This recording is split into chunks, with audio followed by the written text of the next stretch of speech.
Le deuxième dimanche de Pâques était autrefois appelé dimanche in albis depositis, littéralement dimanche où l'on dépose les vêtements blancs. Les adultes baptisés lors de la veillée pascale déposaient donc leurs vêtements blancs 8 jours plus tard. Depuis l'an 2000, plus précisément sous le pontificat de Saint Jean-Paul II, le deuxième dimanche de Pâques est appelé dimanche de la divine miséricorde, comme célébration de la bonté de Dieu qui, dans le mystère pascal, a racheté l'humanité. Avec ce dimanche termine l'octave de Pâques. Le récit de ce jour raconte deux manifestations successives de Jésus aux disciples.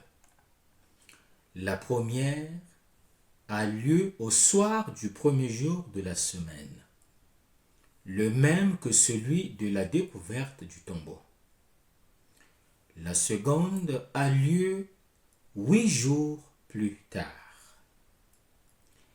Les deux ont donc lieu le lendemain du sabbat, le jour qui est devenu pour nous le dimanche. Les disciples sont réunis, mais ce qu'ils font et le lieu où ils se trouvent ne sont pas précisés. Nous savons seulement qu'ils sont à Jérusalem, qu'ils ont peur et qu'ils ont verrouillé les portes. Ce n'est pas une communauté vaillante que Jésus va rejoindre. Toute porte close, Jésus vint et se tient au milieu d'eux. Chaque fois qu'il se manifeste, Jésus se place au milieu. Cela signifie que toutes les personnes qui l'entourent ont la même relation. Il n'y a pas de personnes de série A et de série B. Il est au milieu, au centre des disciples et dans le cœur de chacun.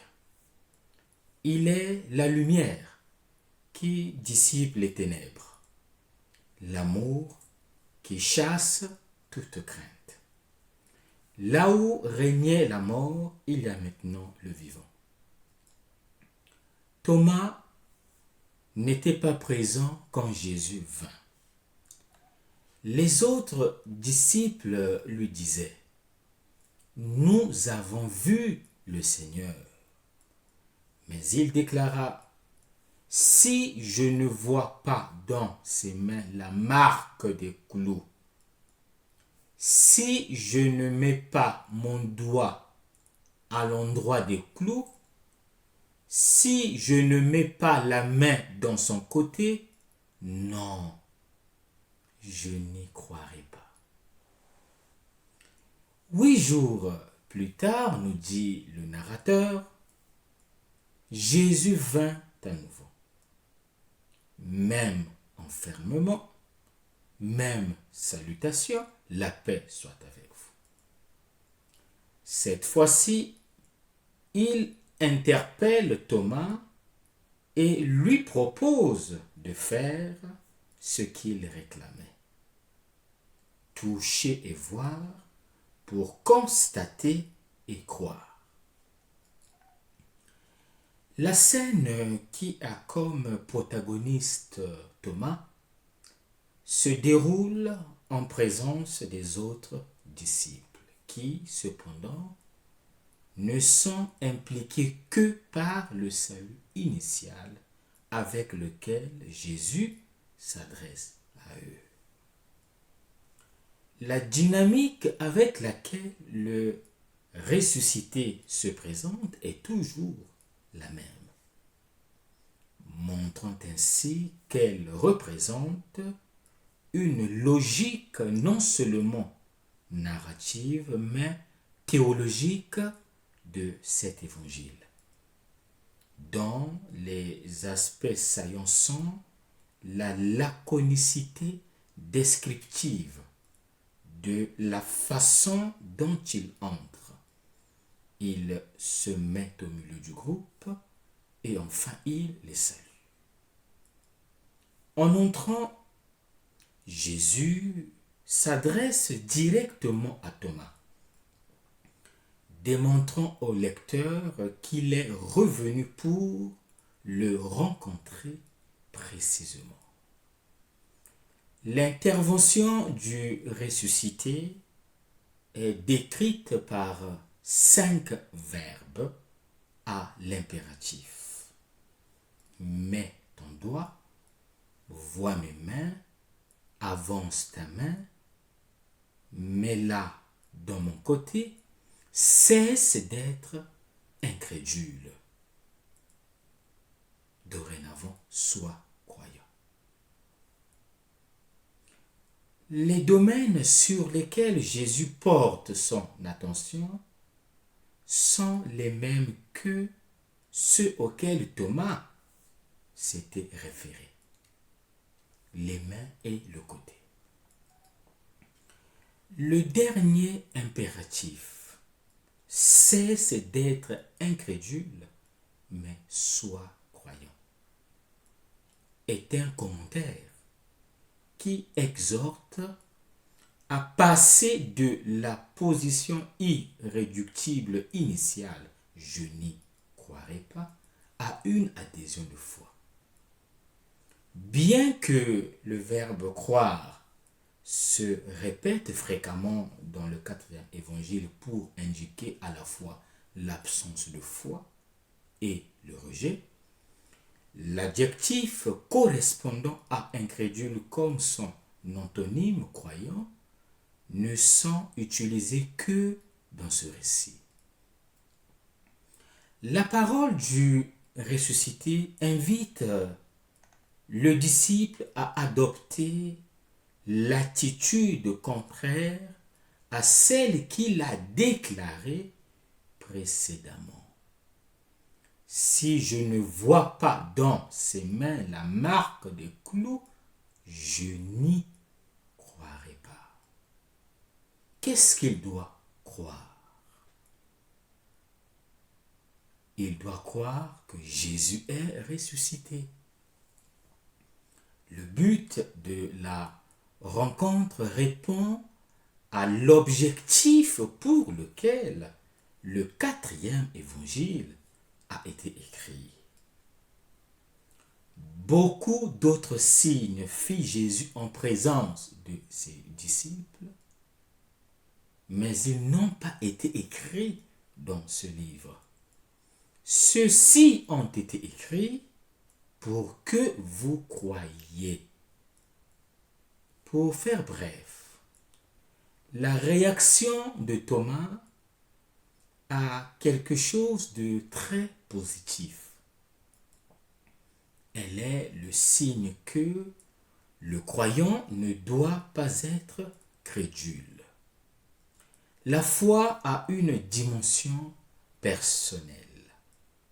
Thomas nous invite à nous mettre à l'écoute de la parole même du Seigneur et à ne pas croire seulement ce que l'on dit de lui.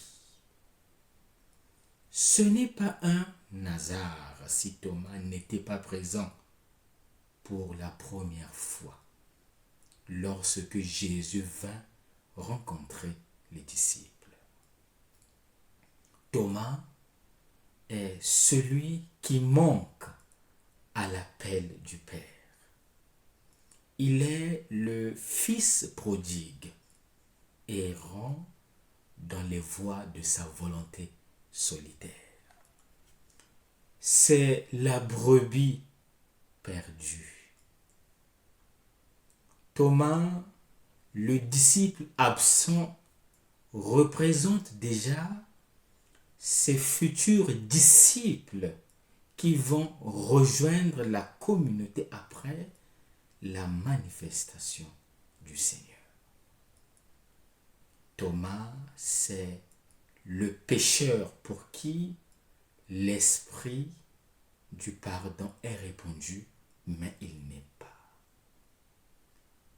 C'est celui pour qui le Christ est venu. C'est pourquoi il a le droit de demander au Seigneur, révèle-toi à moi pour que je ne sois plus sévère. Révèle-toi à moi pour que je sois ton ami. Révèle-toi à moi pour que j'exulte en disant ton nom, mon Seigneur et mon Dieu. L'expérience avec le ressuscité se fait en communauté. L'inclination vers l'indifférence et l'étrangeté auquel peut être tenté le Thomas qui est en chacun de nous s'oppose donc au témoignage de la communion fraternelle. Telle est la tâche de la communauté de ceux qui sont venus à la foi. Être un seul cœur et une seule âme. Comme nous le rappelle la première lecture. Quel est l'enseignement à retenir?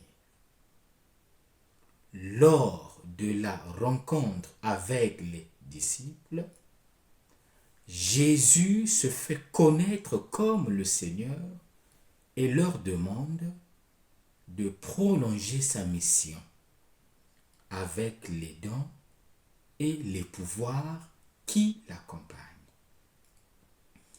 Les disciples réagissent positivement. Ils se réjouissent quand ils voient le Seigneur.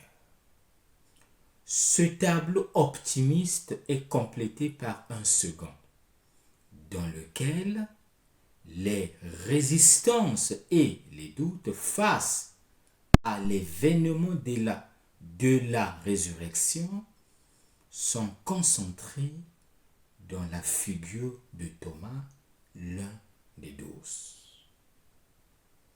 Comme Thomas, nous n'étions pas là le dimanche de Pâques. Tout en lui reprochant son incrédulité, Jésus se manifeste aussi à lui. Il est l'un des 12. Il est l'un de ceux qui ont vu le Seigneur pour nous rendre témoignage. Jésus proclame bienheureux tous ceux qui croient sans avoir vu. En accueillant le témoignage des disciples qui virent le Seigneur, nous aussi faisons la même expérience qu'eux. Nous touchons et nous sommes touchés par ces blessures. Thomas peut représenter la crise du groupe des 12 dans leur cheminement de foi. La réaction de Thomas repropose explicitement le lien entre voir et croire. Il veut voir dans les mains du Seigneur ressuscité la marque des clous. À la vision des autres disciples, Thomas oppose la sienne. Il veut voir. Le groupe a vu le Seigneur. Thomas veut voir et vérifier non seulement l'identité, mais la réalité du corps de Jésus crucifié. En présence du ressuscité, nos doutes n'ont plus leur raison d'être. Thomas est figure de l'Église qui est appelée à écouter le Seigneur. L'Eucharistie devient le moment privilégié de notre expérience avec le ressuscité.